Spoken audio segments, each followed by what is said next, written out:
This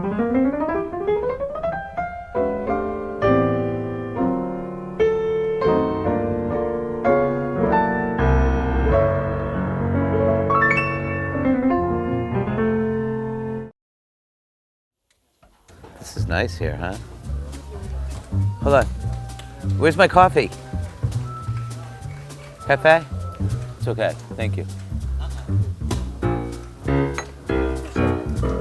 So this is the... Look at her. I like looking at her. When I'm playing, it's always coming from a feeling place more than, you know, an intellectual place. I prefer to have limited motive. You know, I don't want to know so much. I kind of want to just be out there and see what happens. Be lost, you know, I like that.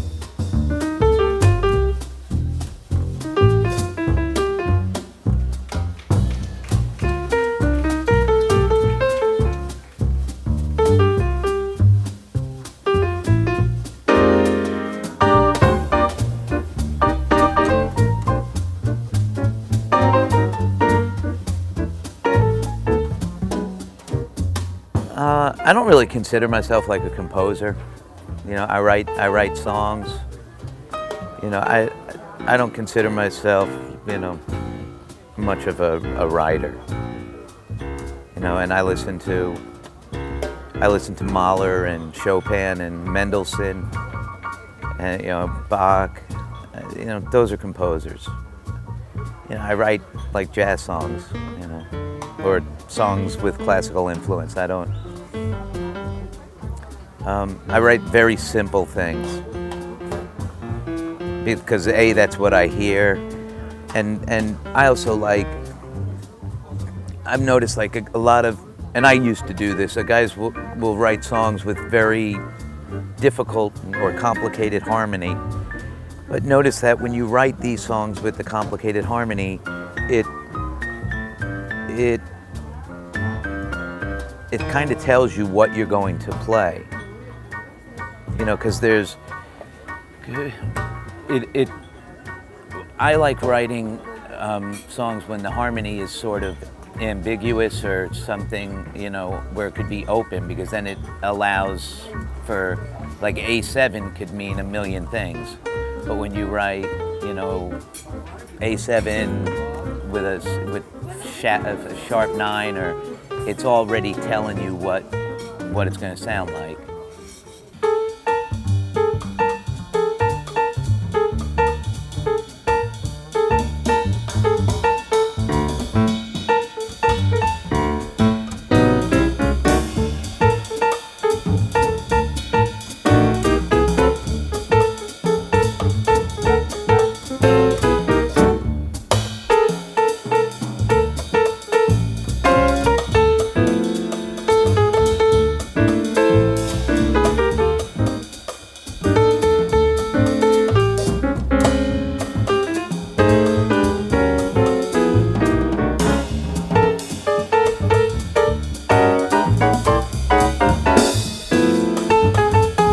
One of the problems that has happened is some of, like, maybe the newer generation, it's come up and it has you know, different styles of music and less of jazz.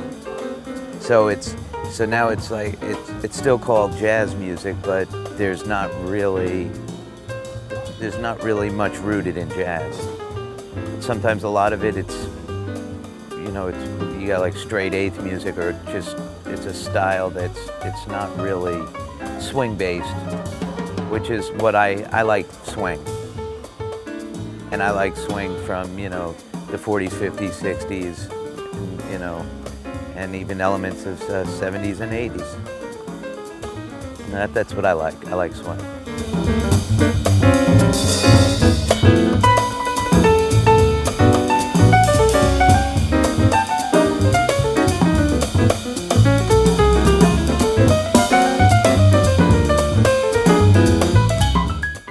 What it kind of is like I want the drums to swing, and I want the bass and the piano to be kind of free harmonically, and but it's all based on swing. It's kind of neat.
What's really amazing is, as I've gotten older and I go back and study some of the same things or revisit some of the things that that I looked at maybe 15, 20 years ago,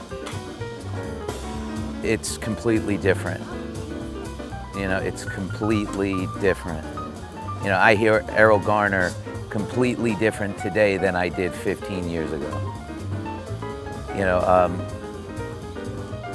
And the funny thing about it is, stuff that I loved, I don't feel in some of it. I don't feel the same about those things.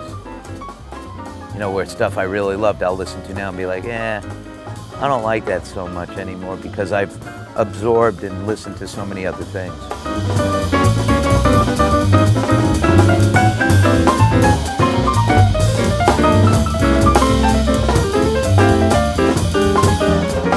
It's important to study the history of the music, and that I'm not a historian by any means. I'm not even close, but I like to say I know a little bit about a lot of different things. I don't know a lot about stuff, but I know little bits, and those little bits here, it creates what I am.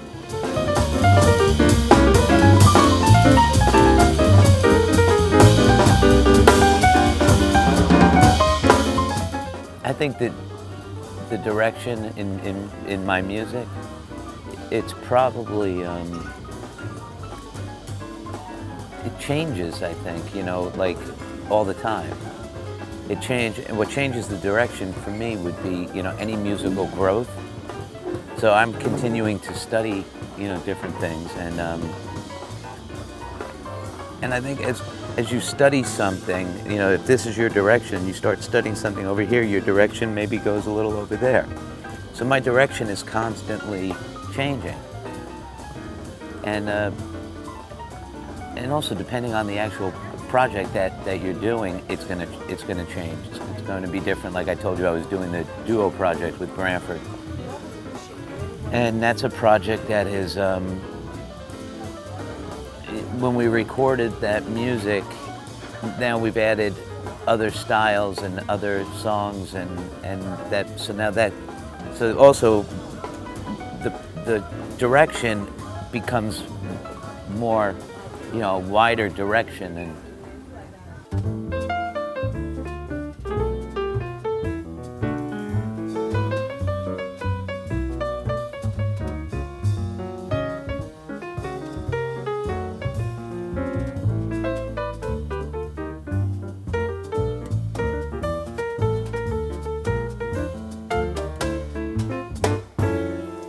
there's very few musicians that can play melodies. It's kind of it got lost somewhere. Now it's all about the, grooves and odd meters and harmony, and melody has sort of gotten lost.